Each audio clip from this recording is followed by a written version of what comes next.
Hi, I'm Rick Michelle, and this is Invincible Painting Basics. Now, some of you might notice I'm a little bit different here. I got a full beard now. Not that I want it, I actually hate it, but I'm involved in what's called Movember, where we try to raise donations to help young men in particular with problems and suicide and cancer and all that. So right down below, if you don't mind, if you can give a little bit of a help for Movember, help me out and donate below in the URL down below. Thanks very much. Let's get on to what we really want here, and that's about spraying.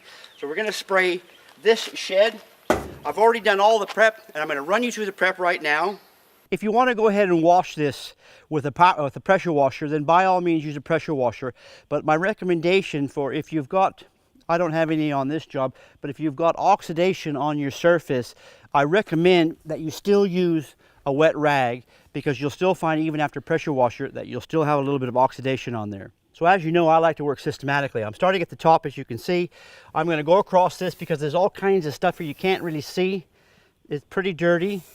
And I'm going to bring it down to where I know it's about shoulder height. So when I'm down below, it's going to be easier for me. So all I do is I just give it a quick wipe. It doesn't have to be absolutely perfect or anything. And then a quick wipe. Doesn't have to be perfect, because we're going to go through with sandpaper. You want to make sure that the dirt is off, if there's any dirt on there. And let's just show you that. You can see the dirt coming off of there. That's what has to be off. I'll continue on this side all the way down, and I'll come back and I'll start from where, as you can see, I brought it down right there, just above my shoulder. It's only taken me a few minutes just to go across the top here. I've brought it down to here. So it's going to make it easy for me now to go clean across. So that's what we're going to do. What I do is I go down to where I know that when I'm down below, I'll get that in on my haunches and go all the way through. And that's how we're going to do it all the way around the shed. If you do have oxidation, you're going to have to change your water quite frequently, because it's going to get really dirty.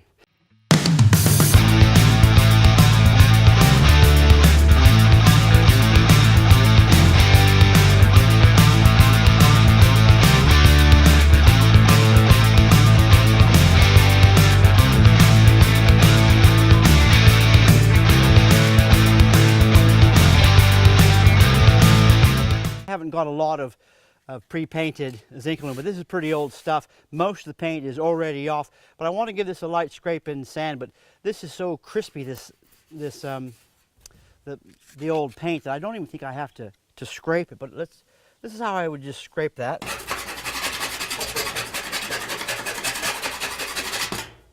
And then we'll start sanding it. But let's get a close-up of this.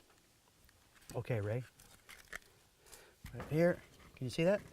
Yep, I can see that. Okay.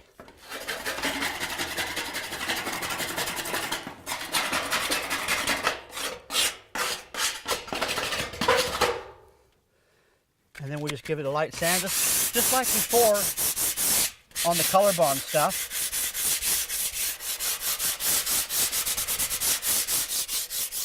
Again, be very, very light on the corners. You don't want to go through to the steel, the raw steel. Now, assuming I've done all that, then I would just give that a quick bit of a dust. And that's ready for paint.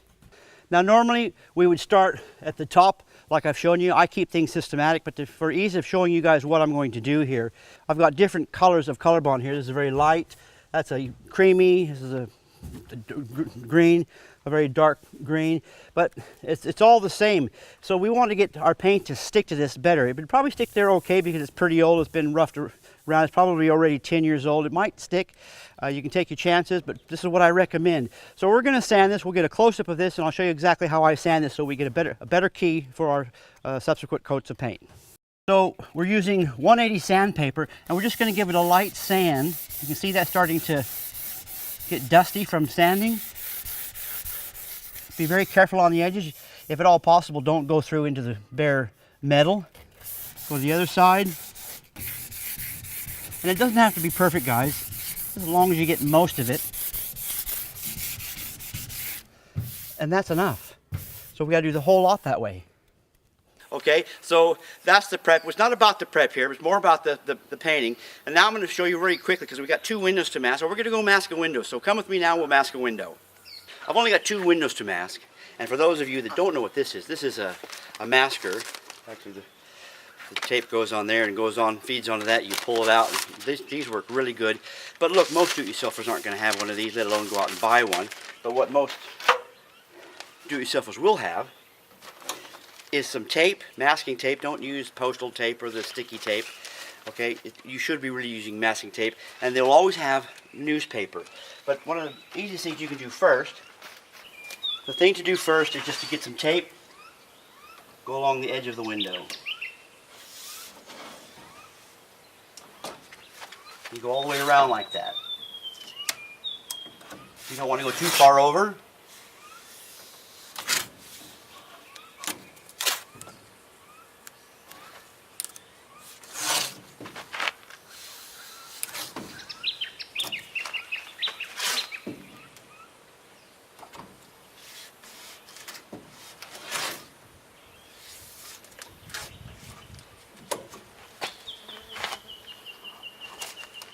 And we're now ready for paper.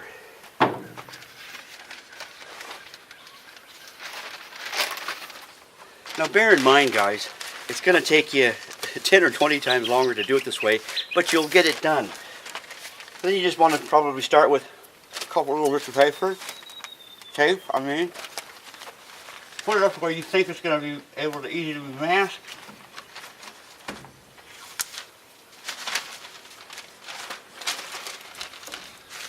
Not very sticky, is it right?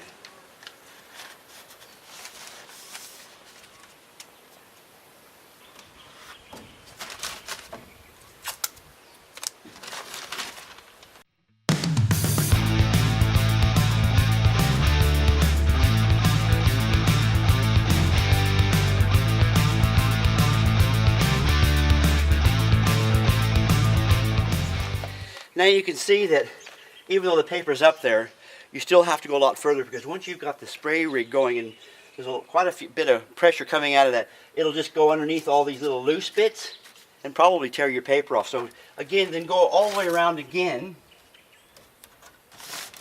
around the edge. So now the pressure of the paint can't blow your paper away, but you also still want to get, now normally I'd have a glass there, there's no glass there, but you want all these little overlaps here, you want to also tape those down. And if you don't, or you think you get away with it, well, I dare you to try.